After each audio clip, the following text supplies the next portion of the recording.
Hello everyone. आइए आज हम कक्षा 10वीं गणित के चैप्टर 1 के एक्सरसाइज 1.1 का जो दूसरा प्रश्न आपको दिया हुआ है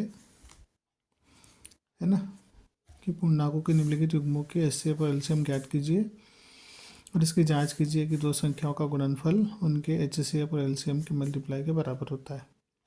ठीक है, तो इसमें दूसरा प्रश्न हम करते हैं। जब हमको एलसीएम ज्ञात करना होता है तो हम क्या करते हैं, जो दी हुई संख्याएं हैं उन दी हुई संख्याओं को एक साथ लिखते हैं। 510 और 92 का आपको निकालना है। दोनों सम संख्याएं हैं, 2 से करेंगे, 2 दूनी 4, एक बचेगा, 2 पंजे 10, 2 पंजे 10। फिर 92 में करेंगे, 2 चौक 8 और एक बचेगा, 2 छक्के 12। ठीक, इसी प्रकार से अभी ये इवन नंबर है, सम संख्या है, ये नहीं है, इसको ऐसे लिख लेंगे नीचे। 2 दूनी 4, 2 तिया 6। अब यहाँ पर 255 मिला है। ठीक है, तो 255 में क्या है, 2 का तो जाएगा नहीं, ये इसमें भी 2 का नहीं जाएगा भाग, तो यहाँ पर 3 का जा रहा है। 5 5 10 ने तो 12, तो 3 से करेंगे, 3 8 24 और एक बचेगा, 3 5 15। 23 से आ जाएंगे नीचे। इस प्रकार से अब 85 में 3 का नहीं जाएगा, तो हम इसे 5 से करेंगे। 5 एकम 5, 5 7 35। फिर आएगा आपका 17 अभाज्य संख्या है, तो 17 एकम 17, 23 से आ जाएंगे। फिर 23 से करेंगे, 23 एकम 23। तो इस प्रकार से आपका जो एलसीएम मिलेगा आपको 2 गुणा 2 गुणा 3 गुणा 5 गुणा 17 गुणा 23। ठीक है,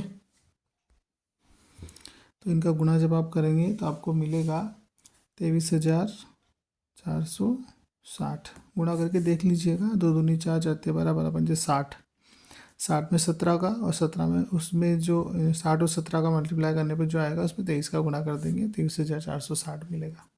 ठीक है, तो ये तो हो गया आपका एलसीएम निकालना, किसका, 510 और 92 का।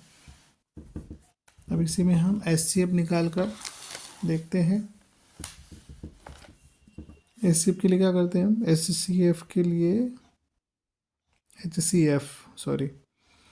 तो एचसीएफ के लिए क्या करते हैं, एचसीएफ के लिए दोनों संख्याओं का हम अलग अलग लिखेंगे।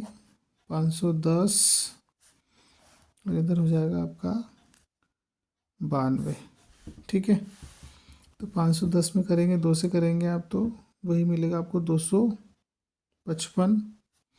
उसके बाद में इसमें आप 3 का करेंगे, तो 3 से आपको मिलेगा 85, 3 8 24 और 3 5 15। फिर 5 से करेंगे, 5 एकम 5 और 5 7 35 और फिर होगा 17 से, 17 एकम 17। 92 में करेंगे, 2 से करेंगे, 2 चौक 8, 2 छंग 12। फिर 2 दूनी 4, 2 तिया 6 और फिर 23 से करेंगे, 23 एकम 23। ठीक, तो आपके 510 के अभाज्य गुणनखंड जो आपको मिले हैं वो मिले हैं 2 गुणा 3 गुणा 5 गुणा 17 और 92 के जो मिले हैं आपको 2 गुणा 2 गुणा 23। ठीक है, तो इसमें अब देखिए जो कॉमन है वो केवल 2 है ना, दोनों के अभाज्य गुणनखंडों में 510 और 92 के। तो आपका एचसीएफ जो हो जाएगा किसका, 510 और 92 का, वो मिलेगा आपको 2।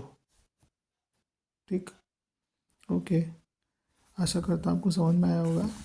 चैनल को सब्सक्राइब करें। Thank you.